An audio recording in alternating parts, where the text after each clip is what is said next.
Welcome to the Sharkpreneur podcast with Kevin Harrington and Seth Greene. Kevin Harrington is the inventor of the infomercial, one of the original sharks from the hit TV show Shark Tank, and has generated over $5 billion in TV and digital direct response sales. Seth Greene is the world's first trusted authority on cutting-edge direct response marketing, a best-selling author, and the only 3-time Marketer of the Year nominee. On the podcast, Kevin and Seth interview Sharkpreneurs who share straight talk on what it takes to explode your business. Why do so many businesses struggle while others seem to explode overnight? Do you wish you had the secret to this type of exponential growth?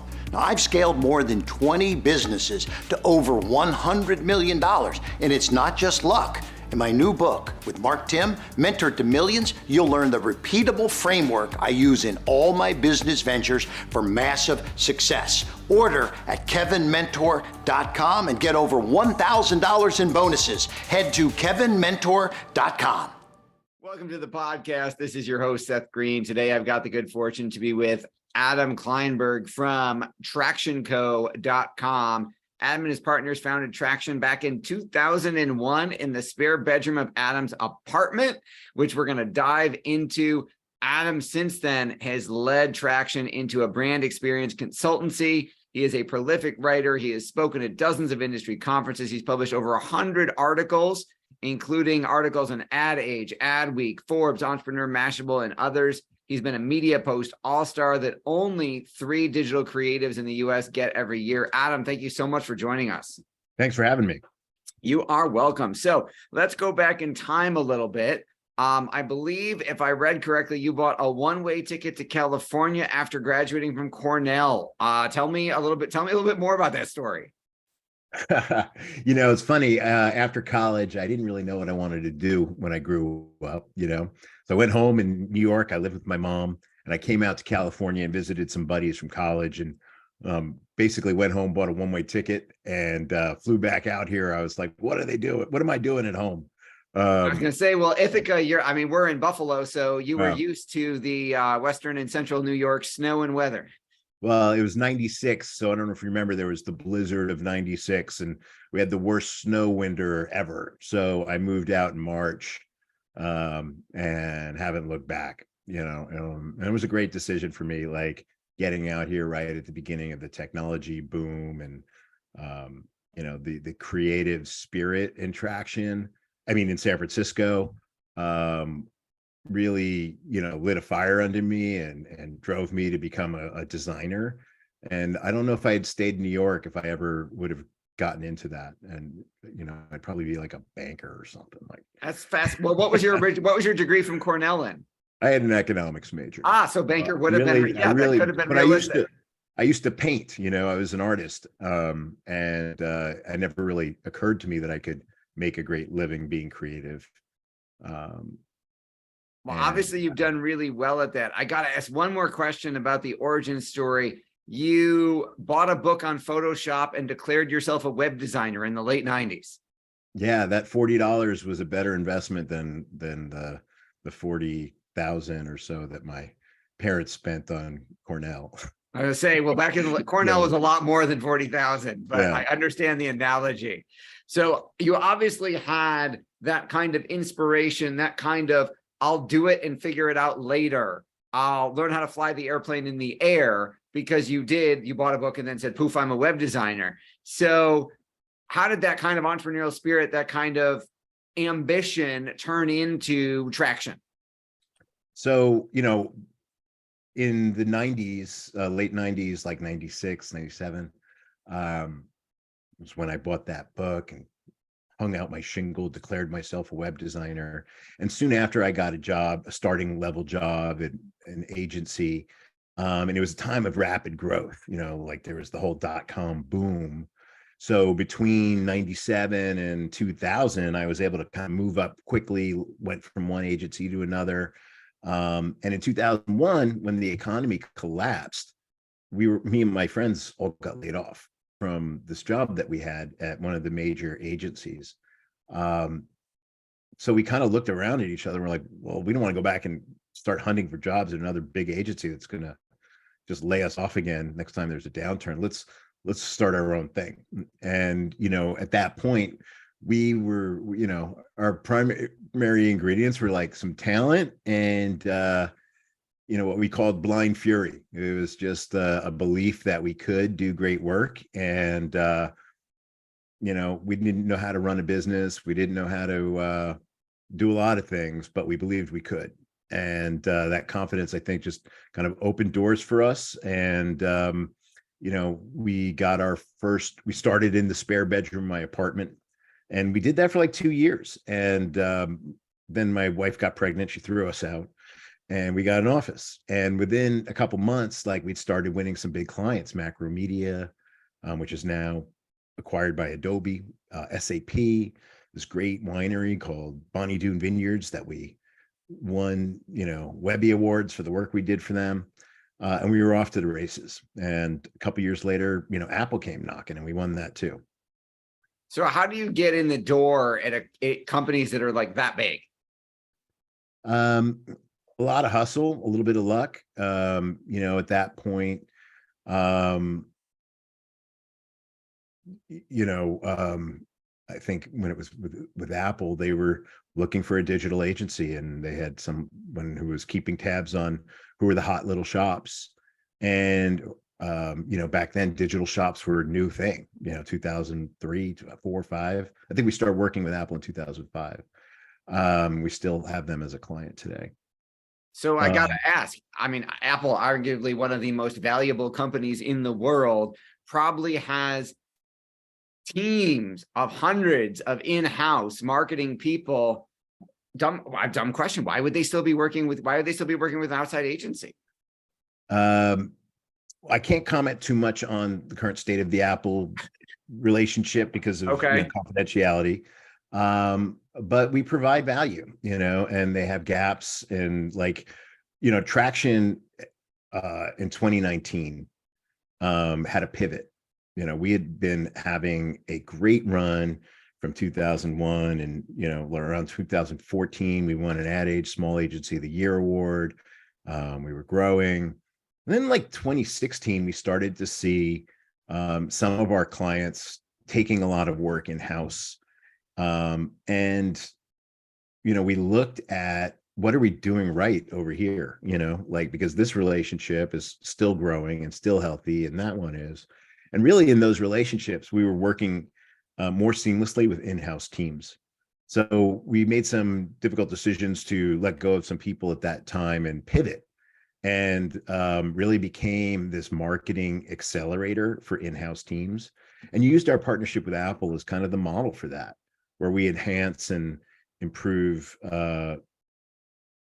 different, agency, brands, in-house teams. That means different things for different brands. Sometimes they need creative big guns. Sometimes they need product design. Sometimes they need performance marketing.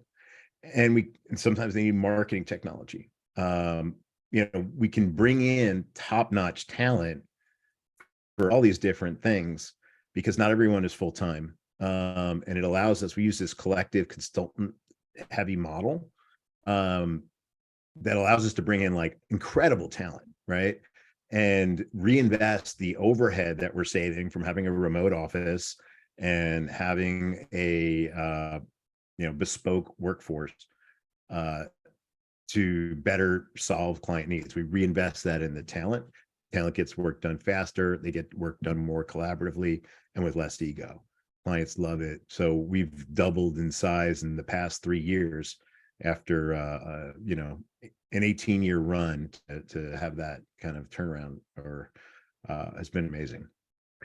Yeah, absolutely. I would agree 100%.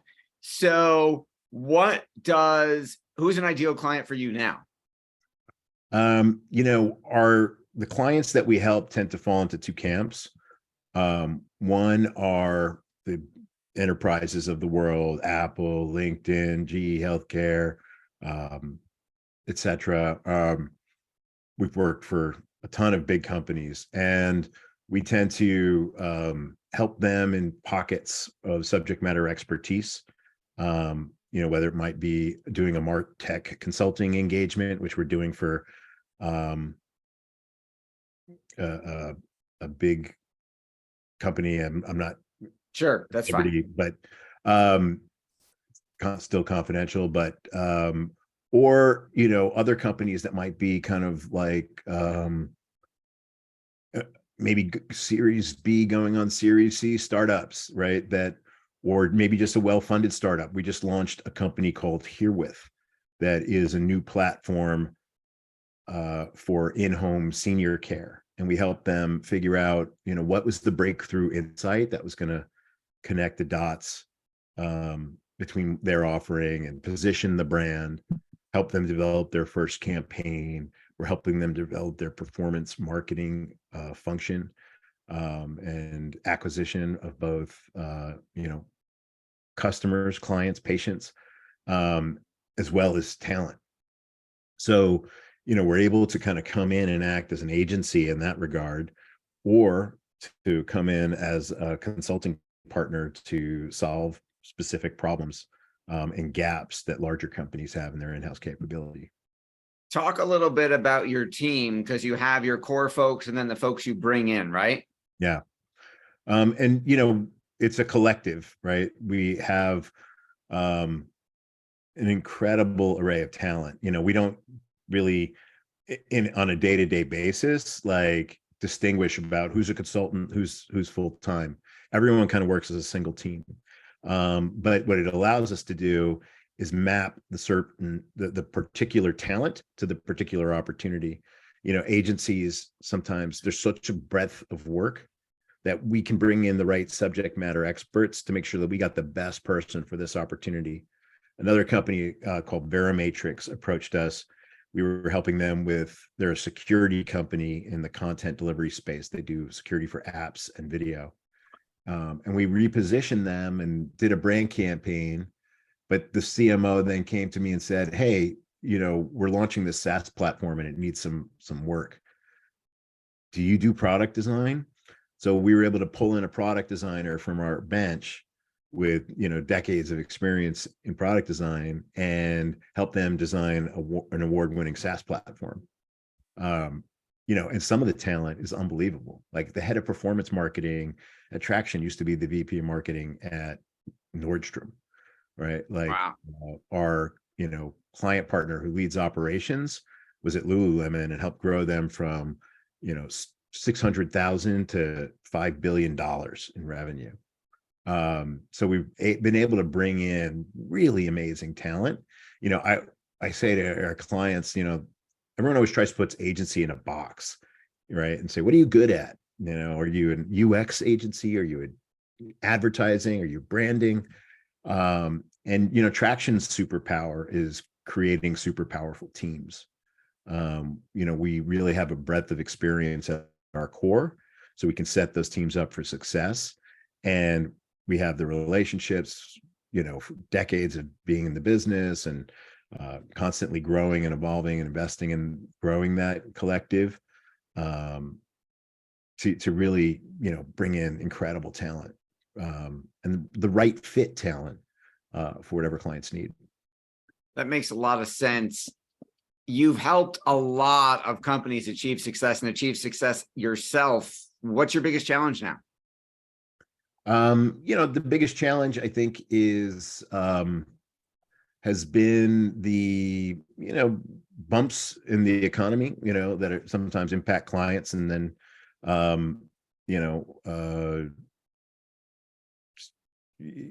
having to navigate that a little bit. But at the same time, we've been really extremely nimble, way more nimble than we ever were before, because not everyone is full-time. Like we're able to weather storms like that way better than a typical agency.